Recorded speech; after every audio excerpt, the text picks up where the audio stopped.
ನೀನು ಹೆಣ್ಣಿನ ಬೆಣ್ಣ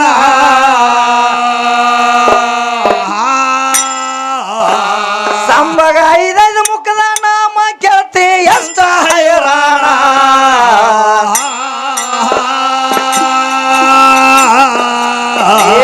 ಈಶಾನ್ಯ ಮುಖ ಗರ ಮುಖ ಸದೋ ಜಾತ ಮುಖ ವಾಮದೇವ ಮುಖ ಶ್ರೇಷ್ಠ ಪಂಚವರಣ ಆ ಪಂಚವರಣದಿಂದ ಮುಂದ ಲೋಕ ಒಪ್ಪನ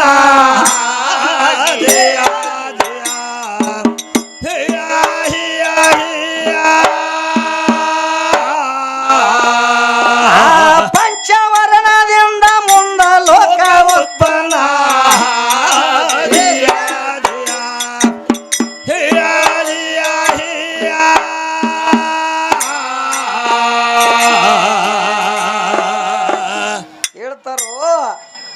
ಆ ಪರಮಾತ್ಮನ ಪಂಚವರ್ಣ ಏನೇನೈತಿ ಅಂತ ಕೇಳ್ತಾಳ ವಿದ್ಯಾಶ್ರೀ.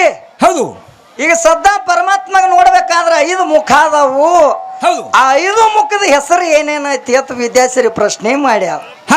ಅದಕ್ಕ ಪರಮಾತ್ಮನ 5 ಮುಖದ ಹೆಸರು ಹೇಳ್ತಾನ ತಿಳ್ಕೋ ವಿದ್ಯಾಶ್ರೀ. ಯಾವ್ಯಾವ?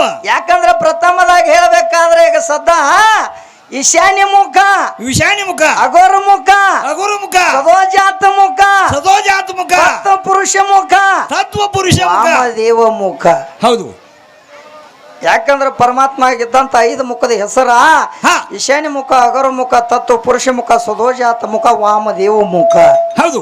ಎಂತಾವ ನನ್ನ ಪರಮಾತ್ಮನ 5 ಮುಖದ ಹೆಸರು ನೀ ಕೇಳಿದೆ. 5 ಮುಖದ ಹೆಸರು ನಿನಗೆ ಹೇಳಿನಿ ವಿದ್ಯಾ. ಹೌದು. ಅದಕ್ಕೆ ಇನ್ನೊಂದು ಮಾತು ಕೇಳ್ತಾಳ. ಏನ? ಯಾಕಂದ್ರ ಮಹಾದೇವ ಹೆಂಗ ಹುಟ್ಟ್ಯಾನು ಅಂತ ಕೇಳ್ತಾಳ. ಹೌದು. ನಡಿಲಿ.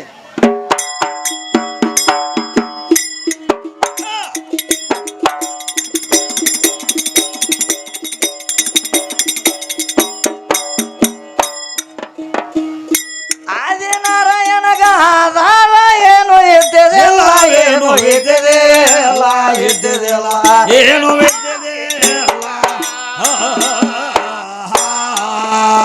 ತಾನೇ ಎದ್ದು ನಿರ್ಬೈಲ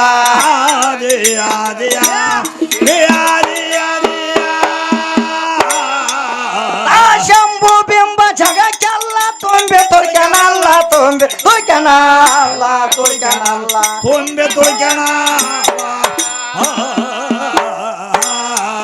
ಅವನಾಟ ಯಾರಿಗೂ ತಿಳಿದಿಲ್ಲ.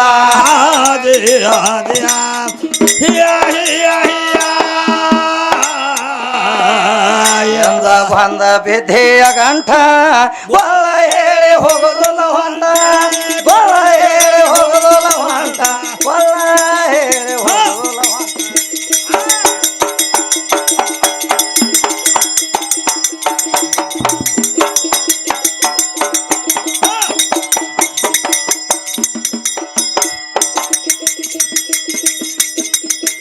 ಏ ಎಂದು ಬಂದ ಬಿದ್ದೆ ಗಂಟ ಸಭಾದಾಗ ಜವಾಬ ಕೊಟ್ಟ ಮುರಿತಿನ ಗುಣ ಬಂದ ಕುಂಡ ನೋಡ ಈಗ ನಿಮ್ಮ ವಸ್ತ್ರ